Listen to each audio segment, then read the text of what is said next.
नमस्कार साथियों, मैं दिनेश कुमार राठौर। टारगेट विद सरकारी रोजगार में आपका एक बार फिर स्वागत है। हम ज्वालामुखी पर चर्चा कर रहे थे और ज्वालामुखी की ये दूसरी क्लास है। अगर किसी ने पहली क्लास नहीं देखी है तो वो प्लेलिस्ट में जाकर के देख सकता है। तो आज हम ज्वालामुखी पर चर्चा करेंगे सक्रियता के आधार पर। तो उससे चर्चा शुरू करने से पहले हमारे चैनल को एक बार लाइक और शेयर और सब्सक्राइब जरूर करें ताकि हमारी वीडियो का नोटिफिकेशन आप तक पहुंचता रहे। ठीक है, लाइक और शेयर करने में या सब्सक्राइब करने में आपका कोई पैसा नहीं जाता है, इसको सब्सक्राइब जरूर करें। तो ज्वालामुखी, कल की क्लास में मैंने बताया था कि ज्वालामुखी से गैसें कौन कौन सी निकलती है। ज्वालामुखी से गैस निकलती है nitrogen, hydrogen, carbon dioxide, carbon monoxide, sulphur dioxide. ये गैसें निकलती हैं। कुछ दाने उससे निकलते हैं, जैसे मैंने बताया था पिछली क्लास में, मटर के दाने के समान कुछ चट्टानी टुकड़े निकलते हैं राख और धुएं के, उनको बोलते हैं लेपिली। कुछ होते हैं बम और कुछ होते हैं ब्रेसिया, कुछ इस तरह के निकलते हैं। और इसमें लावा निकलता है, मतलब अंदर से जो मैग्मा निकलता है बाहर, उसको लावा ही कहते हैं। तो लावा मैंने बताया था, एसिड लावा होता है, बेसिक लावा होता है और फैलिक और मैलिक। इन सब के बारे में मैंने पिछली क्लास में चर्चा कर ली है। तो आज हम सक्रियता के आधार पर ज्वालामुखी की बात करेंगे। तो पहली हेडिंग हमारी रहेगी सक्रियता के आधार पर ज्वालामुखी वोल्केनो। ज्वालामुखी को 3 भागों में बांटा गया है। 3 भागों में बांटा गया है। तो कौन कौन से हैं इसमें हम पढ़ लेते हैं। नंबर 1 होता है सक्रिय ज्वालामुखी, सक्रिय ज्वालामुखी। नंबर 2 होता है प्रसुप्त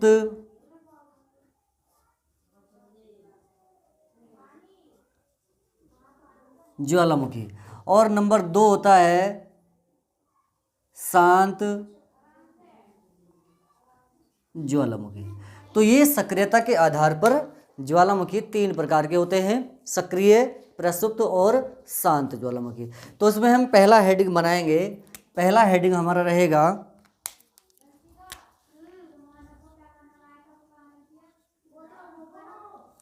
सक्रिय ज्वालामुखी। जैसा कि इसके नाम से ही पता लग रहा है कि ये ऐसा ज्वालामुखी है जो 24 घंटे सक्रिय रहता है, अर्थात इसमें से धूल, राख, गैस और जलवाष्प निकलता ही रहता है। तो ये कैसा हो जाएगा? ये सक्रिय ज्वालामुखी हो जाएगा। तो इसमें हम लिखेंगे ऐसा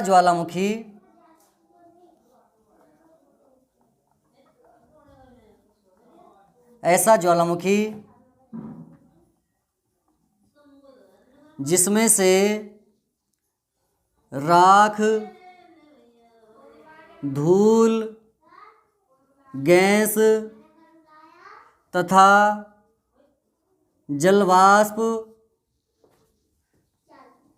निकलता रहता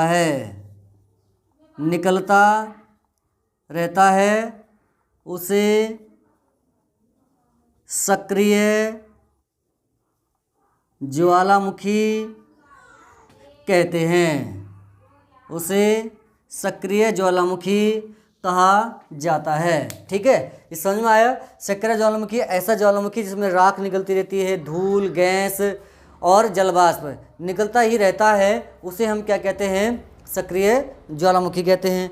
तो सक्रिय ज्वालामुखी में अगर हम देखेंगे सर्वाधिक सक्रिय, इसमें क्वेश्चन कैसे पूछा जाएगा कि सर्वाधिक सक्रिय ज्वालामुखी कौन सा है, तो हम उस पर चर्चा कर लेते हैं। सर्वाधिक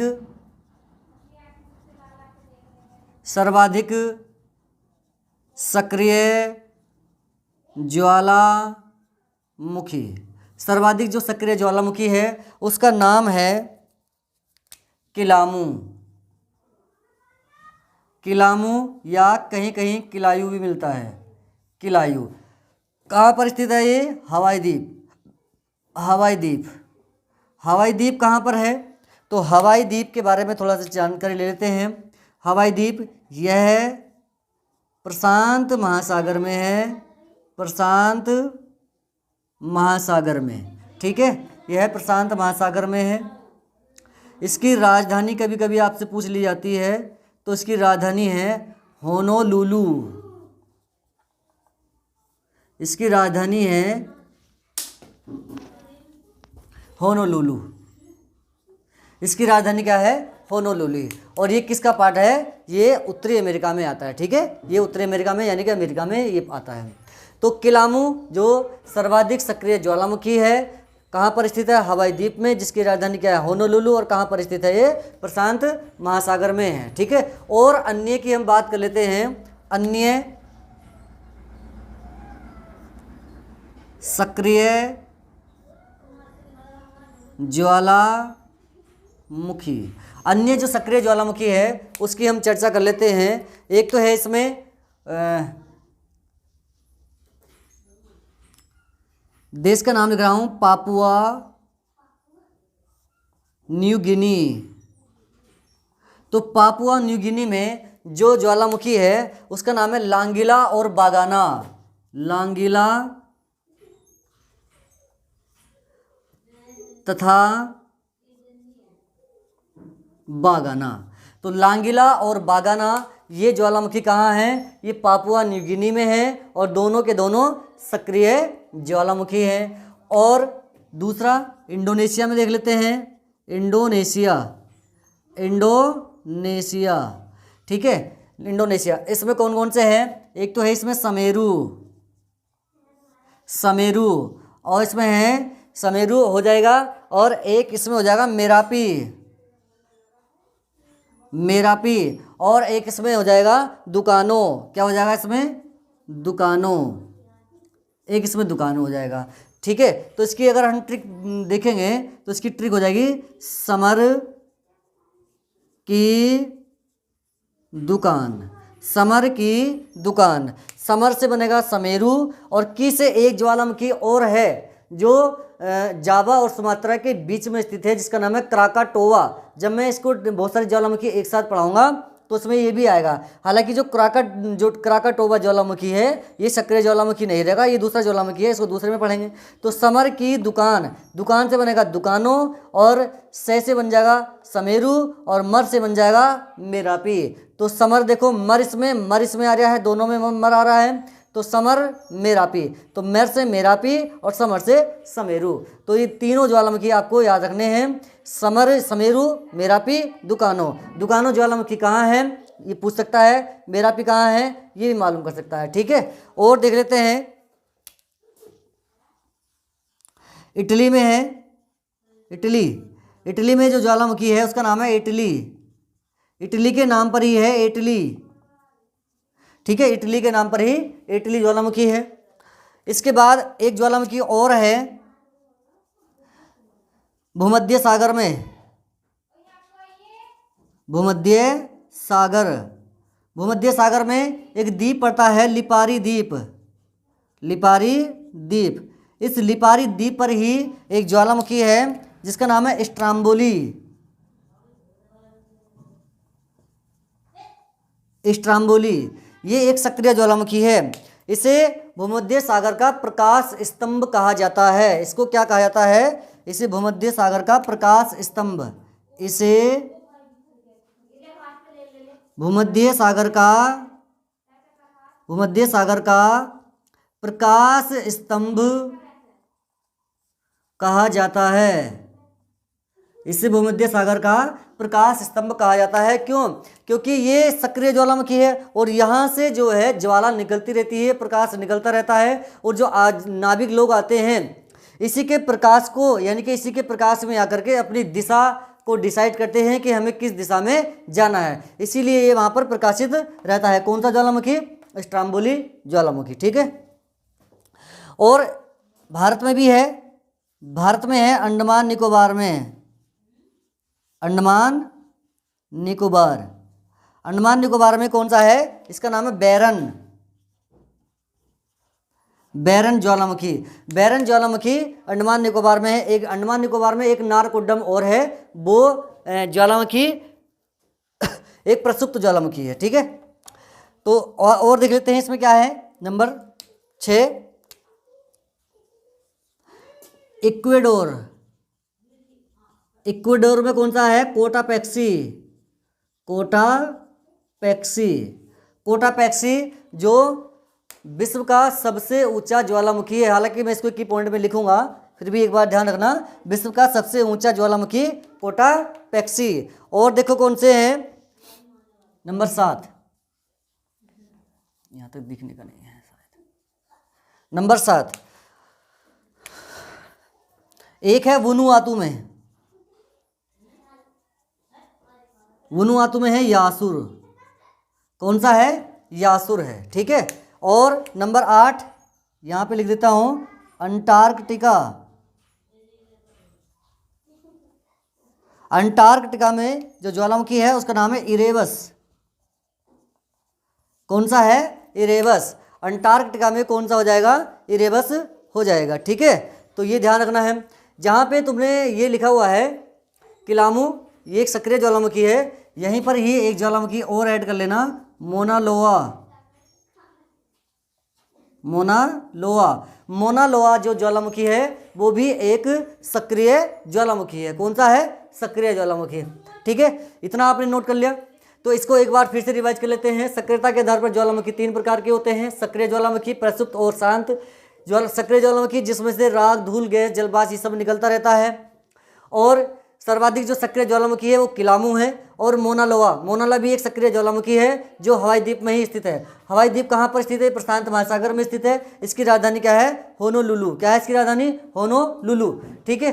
अब कुछ सक्रिय ज्वालामुखी मैंने बताएंगे। पापुआ न्यू गिनी में लांगिला और बागाना। इंडोनेशिया में समर की दुकान, समेरू, मेरापी दुकानों, ठीक है। और इटली से ही, इटली भूमध्य सागर में लिपारी द्वीप पर स्ट्राम्बोली ज्वालामुखी है जो भूमध्य सागर का प्रकाश स्तंभ कहा जाता है।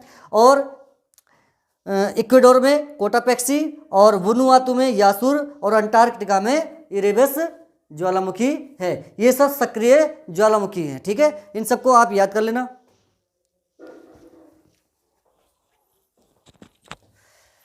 तो अब बात कर लेते हैं सक्रियता के आधार पर प्रसुप्त ज्वालामुखी की। अब प्रसुप्त ज्वालामुखी की बात कर लेते हैं।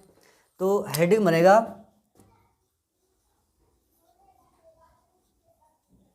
प्रसुप्त ज्वालामुखी। प्रसुप्त ज्वालामुखी। प्रसुप्त ज्वालामुखी क्या होता है? ऐसा ज्वालामुखी जिसमें अतीत में कोई उद्गार नहीं हुआ है लेकिन भविष्य में उसमें उद्गार होने की आवश्यकता है, उसे ही प्रसुप्त ज्वालामुखी कहा जाता है। तो इसको लिख लेते हैं। ऐसा ज्वालामुखी जिसमें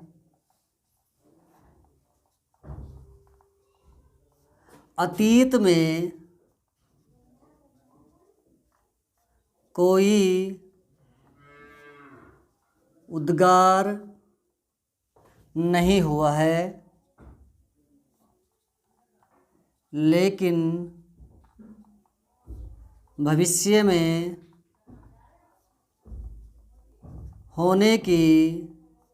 भविष्य में होने की संभावना है, उसे प्रसुप्त ज्वालामुखी कहते हैं। उसे प्रसुप्त ज्वालामुखी कहते हैं। अतीत में जिसमें कोई उद्गार नहीं हुआ है लेकिन भविष्य में होने की संभावना है, ऐसे ज्वालामुखी को प्रसुप्त ज्वालामुखी कहा जाता है। तो इसमें कौन कौन से ज्वालामुखी आते हैं जरा उस पर चर्चा कर लेते हैं। जैसे इटली में एक ज्वालामुखी है। इटली में एक ज्वालामुखी है जिसका नाम है विसुवियस। क्या है उसका नाम?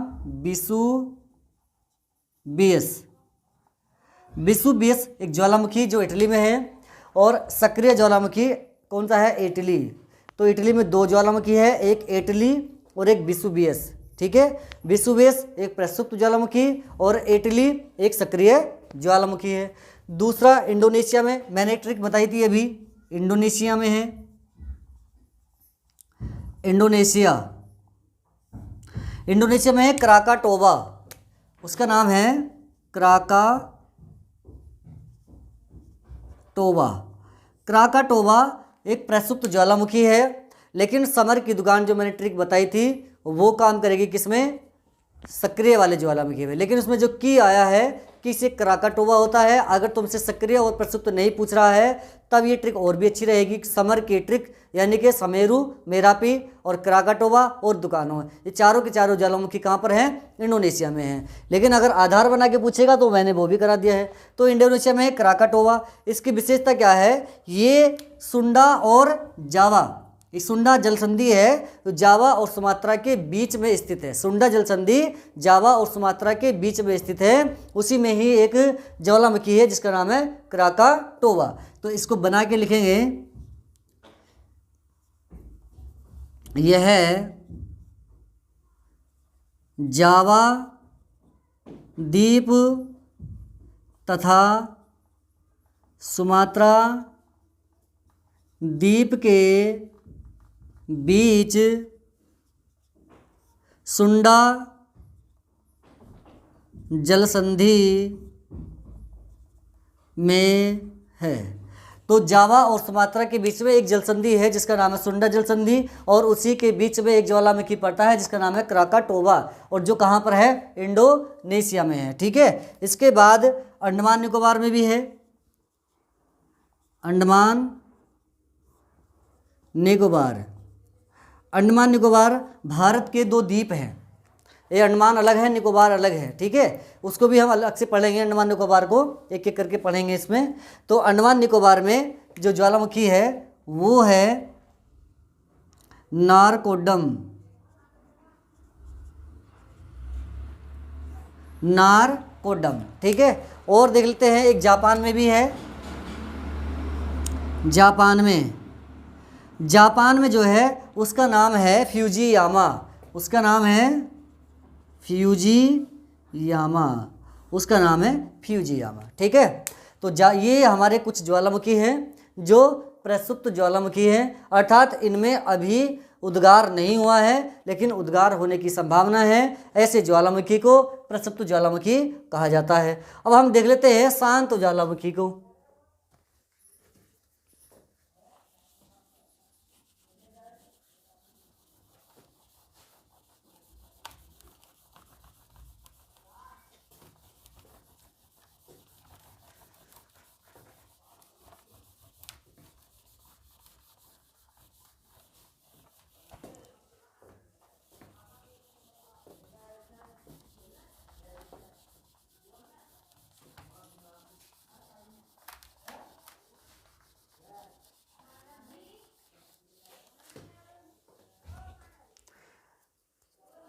तीसरे नंबर का जो ज्वालामुखी है उसका नाम है शांत ज्वालामुखी। शांत ज्वालामुखी ऐसा है जिसमें ऐतिहासिक काल में कोई उद्गार हुआ है और ना ही उसमें उद्गार होने की संभावना है। ऐसे ज्वालामुखी को शांत ज्वालामुखी कहेंगे, यानी कि मरा हुआ ज्वालामुखी। इसको मृत ज्वालामुखी भी कहते हैं, क्योंकि जब इंसान मर जाता है ना तो वो बोलता है और ना ही उसमें बोलने की संभावना होती है। तो दूसरा जो ज्वालामुखी है वो तीसरा हमारा वो है शांत ज्वालामुखी। ऐसा ज्वालामुखी जिसमें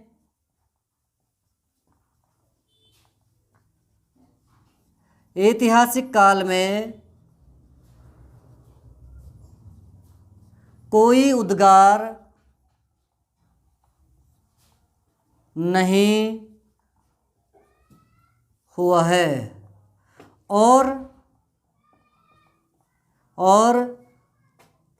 न ही होने की संभावना है, उसे शांत ज्वालामुखी कहते हैं।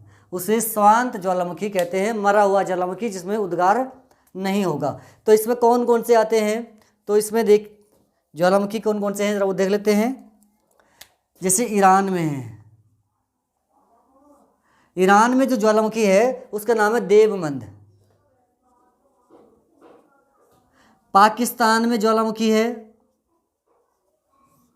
पाकिस्तान में जो ज्वालामुखी है उसका नाम है कोह सुल्तान।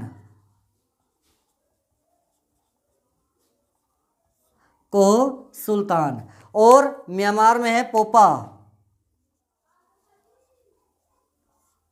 म्यांमार में कौन सा ज्वालामुखी है, पोपा। ये सब मरे हुए ज्वालामुखी हैं। म्यांमार में कौन सा है, पोपा। और तंजानिया में भी है एक, तंजानिया में, इसका नाम है किलीमंजारो। इसका नाम है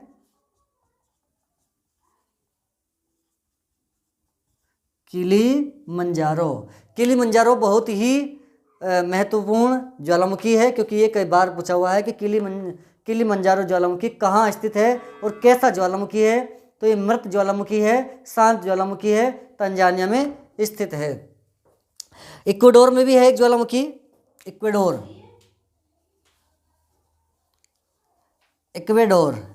इक्वाडोर में जो ज्वालामुखी है उसका नाम है चिम्बराजो।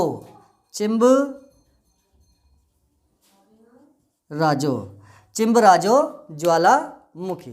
ठीक है, तो ये तीनों ज्वालामुखी सक्रियता के आधार पर हमने पढ़ लिए हैं। अब इसके कुछ की पॉइंट है, हम उस पर चर्चा कर लेते हैं।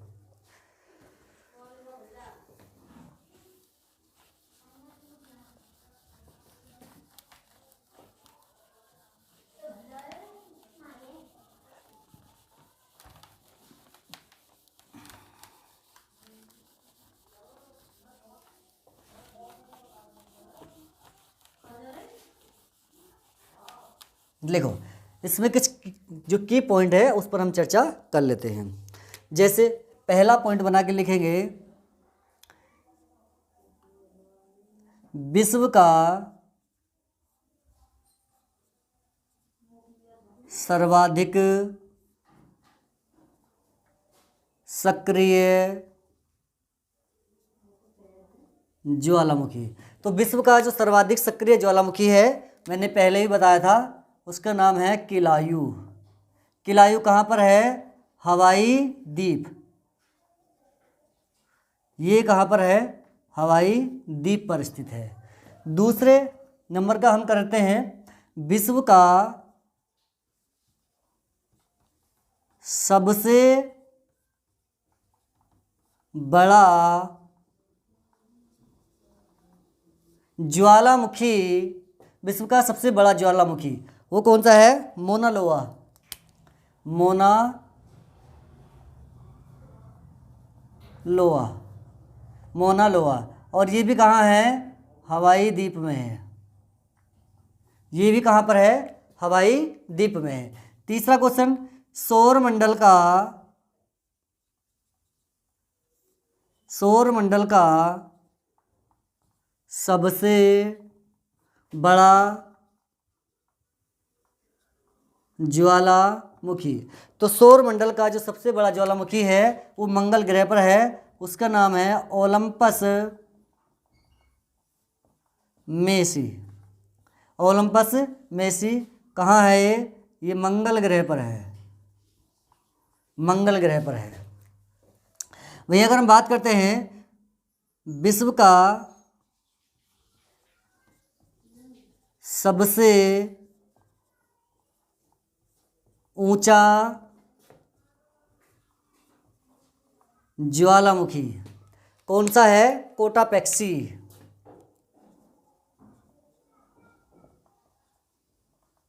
कोटापेक्सी कहाँ है, दक्षिण अमेरिका में है, दक्षिण अमेरिका। कोटापेक्सी कहाँ है, दक्षिण अमेरिका में है। और विश्व में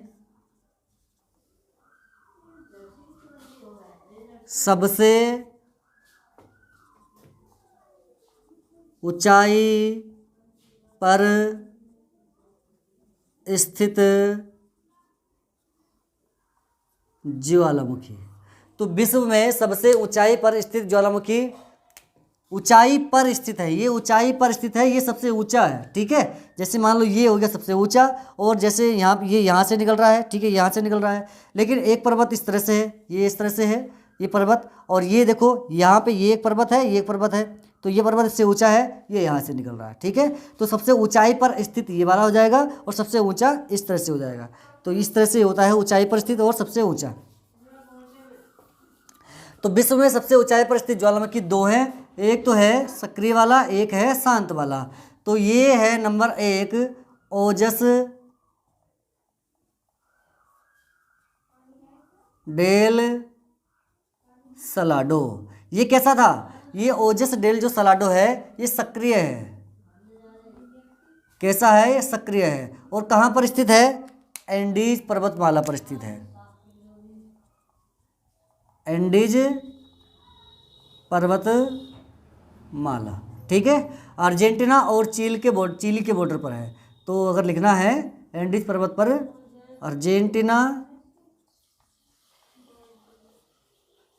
तथा चिली की सीमा पर, अर्जेंटीना तथा चिली की सीमा पर स्थित है। दूसरा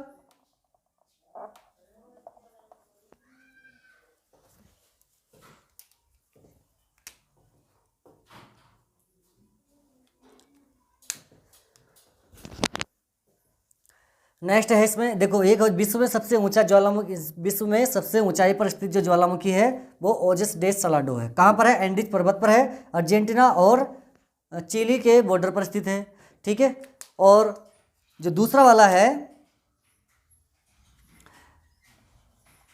उसका नाम है एकांकागुआ। एकांका,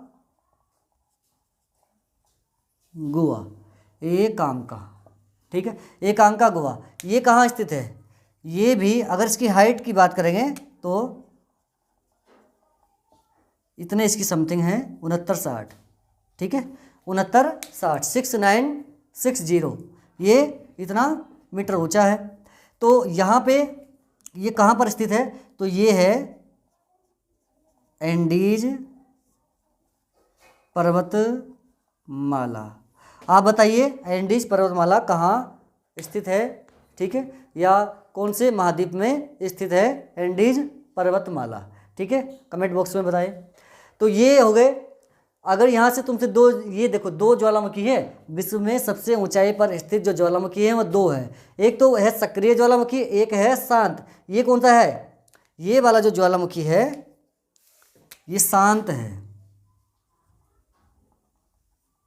ये कैसा है? ये शांत है। ठीक है, दोनों में अंतर इतना ही है कि एक शांत है, एक सक्रिय है, दोनों ही सर्वाधिक ऊंचाई पर स्थित हैं, और ये एंडीज पर्वतमाला पर है। एंडीज पर्वतमाला कहाँ है? ये कमेंट बॉक्स में बताएं, ये आपका एक क्वेश्चन है।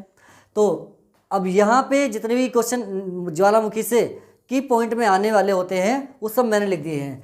तो सब सर्वाधिक सक्रिय किलाउयू है, और सबसे जो बड़ा ज्वालामुखी मोना लोआ है, और सौरमंडल का सबसे बड़ा जो ज्वालामुखी है वो ओलंपस मेसी है, और विश्व का सबसे ऊंचा ज्वालामुखी कोटापेक्सी दक्षिण अमेरिका में है। ठीक है, इक्वेडोर में पड़ता है। अगर इसका तुम्हें स्थान लिखना है, इक्वेडोर कहाँ पर है? ये कोटापेक्सी कहाँ है? इक्वेडोर में है। ठीक है, इक्वेडोर में हो जाएगा। और विश्व में सबसे ऊंचाई पर स्थित ज्वालामुखी ओजस डेल सलाडो है। ओजस डेल सलाडो। अब इसमें से कुछ और रह गए हैं थोड़े से पॉइंट, उसमें और उस पर और चर्चा कर लेते हैं। यहाँ पे हेडिंग बनाएंगे ज्वालामुखी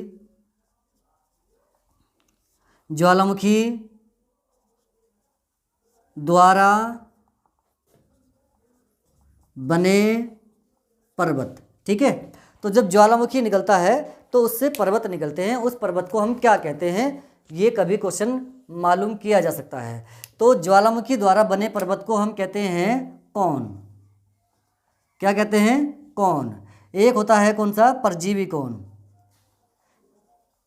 परजीवी कौन। ये जैसे ज्वालामुखी है, यहाँ पे मैं आपको दिखा रहा हूँ, इस तरह से देखो, यहाँ पे ये एक प्लेट है हमारी, और यहाँ से ज्वालामुखी निकला हुआ है इस तरह से, और ये इस तरह से क्या है? एक पर्वत बन चुका है। ठीक है, ये जो है ये एक पर्वत बन चुका है, इसी को हम क्या कहेंगे, कोण। और अगर इसके ऊपर ही फिर से एक पर कोण और बन जाए, फिर से एक कोण और बन जाए, यानी कोण के ऊपर कोण बन जाना क्या कहलाता है, परजीवी कोण। तो ये है परजीवी कोण, ये क्या है, परजीवी कोण, और ये है केवल कोण। तो ज्वालामुखी द्वारा निर्मित या बने पर्वत को कोण कहते हैं। क्या कहते हैं, कोण। और कोण के ऊपर जब फिर से एक पर्वत और बनेगा उसे हम क्या कहेंगे, परजीवी कोण कहेंगे। ठीक है,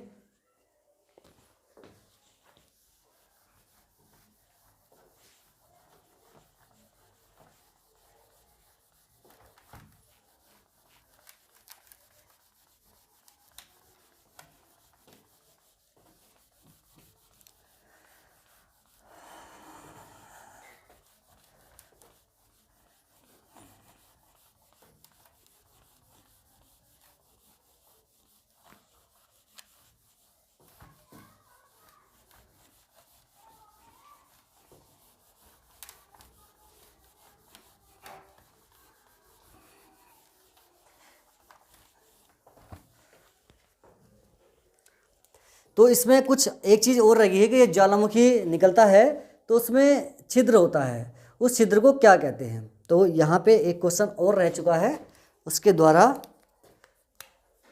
क्या होता है ज्वालामुखी के द्वारा। तो यहाँ पे पॉइंट बना के लिख लो,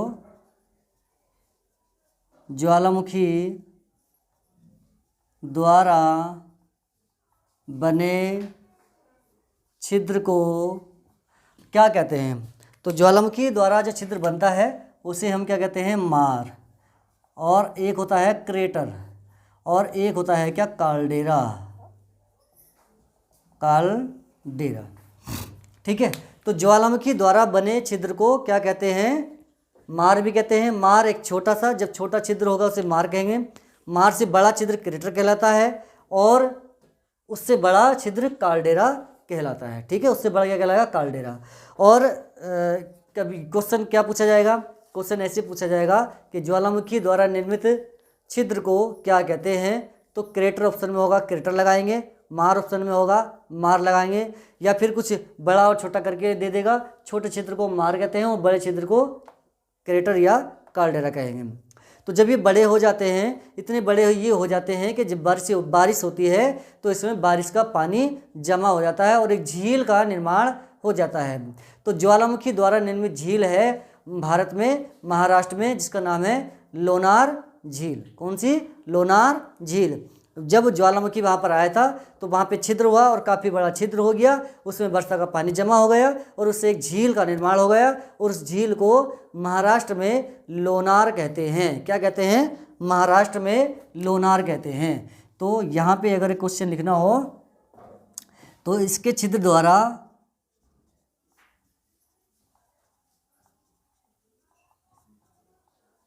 बनी भारत में झील, और उस झील का नाम है लोनार। क्या नाम है उसका, लोनार। कहाँ पर है, महाराष्ट्र में है। कहाँ पर है, महाराष्ट्र में है। ठीक है, और एक होता है सिंडर। सिंडर, सिंडर क्या होता है, जब ज्वालामुखी बाहर आता है, उसका लावा बाहर आता है और कुछ समय के बाद वो ठंडा हो जाता है, और ठंडा होने के बाद में जब वो चट्टान का रूप ले लेता है उसको ही सिंडर कहते हैं। उसको क्या कहते हैं, सिंडर कहते हैं। तो वीडियो कैसी लग रही है कमेंट बॉक्स में ज़रूर बताएं। चैनल को लाइक भी करें, शेयर भी करें और सब्सक्राइब भी करें। आप ही हमारा क्या है वो प्रचार करेंगे, आपके माध्यम से ही हमारा क्या हो रहा है, प्रचार हो रहा है, और आप ही हमारा प्रचार करेंगे। बस आपको वीडियो कैसी लग रही है ये कमेंट बॉक्स में ज़रूर बताएं। ठीक है, तो ज्वालामुखी से अभी इसकी क्लास ख़त्म नहीं हुई है, अभी एक क्लास और रह गई है, तो जिसमें हम धुआरे पढ़ेंगे, गेसर पढ़ेंगे, और कौन से देश में कौन से ज्वालामुखी स्थित हैं उसको भी हम एक क्लास और करेंगे इसकी, और उसमें सारा का सारा ज्वालामुखी का जो चैप्टर है वो कंप्लीट हो जाएगा, और आपका कोई भी क्वेश्चन ज्वालामुखी से अगर पेपर में आता है तो गलत नहीं होगा। ठीक है, तो हमारे चैनल को सब्सक्राइब, लाइक और शेयर ज़रूर करें। धन्यवाद।